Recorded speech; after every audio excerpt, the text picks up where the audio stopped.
One of the chief, arguments against Christianity is the hiddenness of God. And we talk about Christianity being a personal religion, that God personally cares for each individual. How do you take into account, if you have an old age view of the universe, how do you take into account only the small light that's given to each individual, particularly you think about in maybe faraway cultures from biblical times, and it seems like the knowledge grows out over time, and now we're quite privileged, but it seems that there were many, many years where things were quite dark. Okay. Your question on the hiddenness of God, which is of course quite a big issue on which theologians and philosophers have weighed in.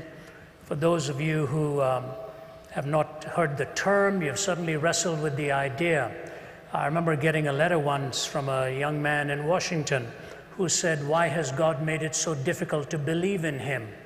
And what he was positioning was the fact that I don't just see him in some open and obvious ways that I would like to see him.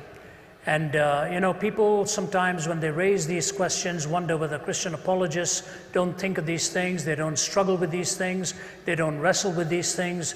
We absolutely do. We absolutely do. But I want to give you 2 or 3 lines of approach on how to address this. Number one, that while you never have that sense where at every juncture and at every time you wanted God to show up in some obvious way, he has actually shown up in that obvious way. You never seem to have that as a very constant experience. You have just enough experience either in your life or from observing somebody else's where you see that only the supernatural, only God could have explained what it is that's happened in this instance. Let me give you a couple of illustrations of this. Last week I was in Williamsburg, and the day before that, just before I went and spoke there was a gentleman who had asked if I would come and visit him. He was a retired minister. He was in his 70s. The last 30 to 35 years of his life, it all began with an episode where he slipped and fell for no explainable reason at all. A few days later, he stumbled again. And by the time he was getting used to walking once more, he said, "Something is not right. I'm not able to hold my balance." They discovered some kind of a spinal problem that was deteriorating, went on from there to a wheelchair, and then to be carried about in a stretcher.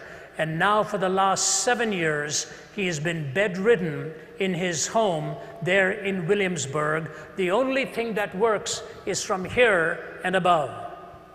Nothing else works. He's a prisoner in his own body.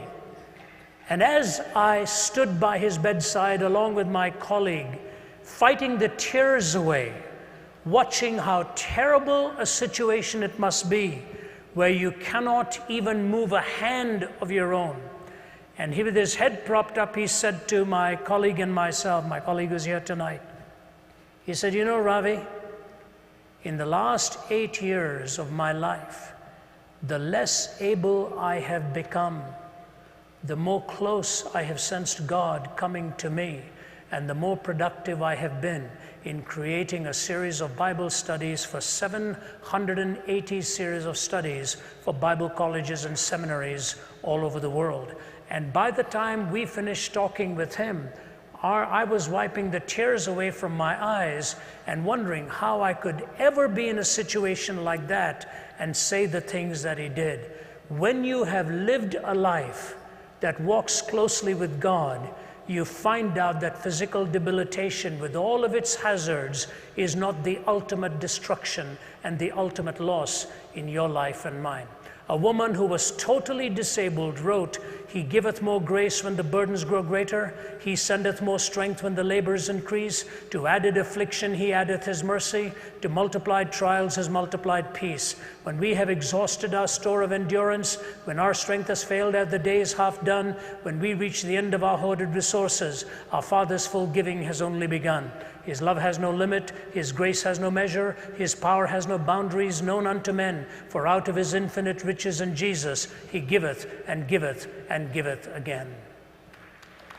The largest number, you please allow me to stand, I have serious back issues myself. The largest number of men and women in the Middle East today who are coming to Christ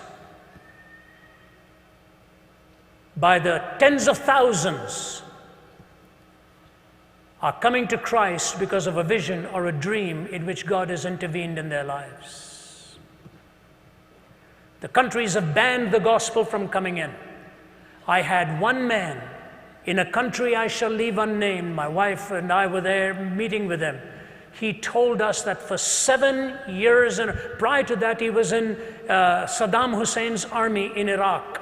He said, I knew how to do two things: make false passports and kill people without feelings. Make false passports and kill people without feelings.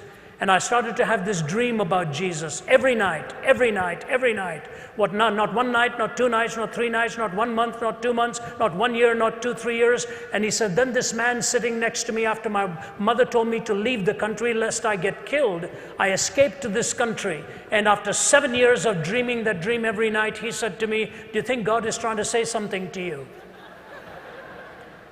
He said, I've become a follower of Jesus Christ. He said, I'm planning to go back to Iraq and tell the story. I said, how are you planning to get back? He said, I make passports. I said, don't even think of it. Ladies and gentlemen, for every one person whom I tell you God seems so hidden, I could tell you stories as I travel, how in enormous ways he will reveal himself to you. And the test I want to give you is this. You go to bed tonight, and I'll get on your knees and ask Jesus Christ if he's who he claims to be, to reveal himself to you in one way or the other. And I'll tell you sooner or later, he will make himself known till a point will come where you will say, there is no other explanation for what's happening other than that he is on my trail.